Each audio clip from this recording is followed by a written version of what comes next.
President Trump taking on John Kerry ahead of today's Iran deal announcement, tweeting this. He was the one who created this mess in the first place. This in response to reports of the former Secretary of State's shadow diplomacy, first reported in the Boston Globe, while he was meeting with Iranian officials at least twice, as well as European officials, to save the Obama-era deal, and he did the bulk of the negotiation.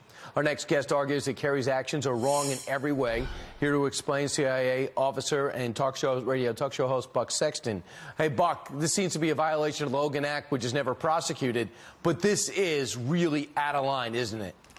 Yeah, I think that the former Secretary of State, and he needs a reminder that it is in fact former, is wrong on every conceivable level here. I think he's wrong on the substance, which people can disagree on, but the Iran deal has some fatal flaws in it. It has from the start ballistic missiles, the sunset provisions, some of the sites that do not actually get inspections. We can disagree on that. That all said, there's also a bad faith element here. You can only have one Secretary of State, one administration at a time. And for a former Secretary of State to step in here, Brian, and act like the shadow Secretary of State really undermines the authority of the people who are supposed to be engaged in these kinds of negotiations. You can't help but think that John Kerry is coaching the other side here. And then, as you mentioned, the Logan Act brings in a legal aspect of it. Now, look, we all know, it's been repeated a lot, the Logan Act has never been used to prosecute anyone. It should not be used to prosecute anyone. It's unconstitutional if it were to be challenged. That said, Brian, why do we all know what the Logan Act is? Oh, that's right, because there was a whole lot of discussion about it when it came to General Flynn, the incoming national security advisor for Trump. The hypocrisy here is jaw-dropping. In one case, it's a big deal. In this case, a more egregious and obvious violation of the Logan Act. It seems like there are crickets on this, and we want to know why. A couple of things. Flynn was about to get the job.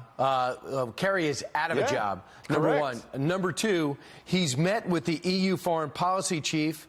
He's also met with Macron of France. He's met with the German president, and he's met twice with the Iranian foreign minister, all to keep this going. Can you imagine how any Bush official felt, like Secretary of State Rice? Well, President Obama decided just to pull us out of Iraq, therefore creating ISIS, kept his mouth shut. What did Kissinger do as we abandoned Vietnam? How did he feel about that? He kept his mouth shut. When asked, he'd respond, but not lobby other governments. Here's what Kerry's spokesperson had to say, if we could pop that up too. He believes it is important that the nuclear agreement, which took the world years to negotiate, remain effective as countries focus on stability in the region. And we also know a couple of months ago, he was telling others, Trump's only going to be in power a couple of years.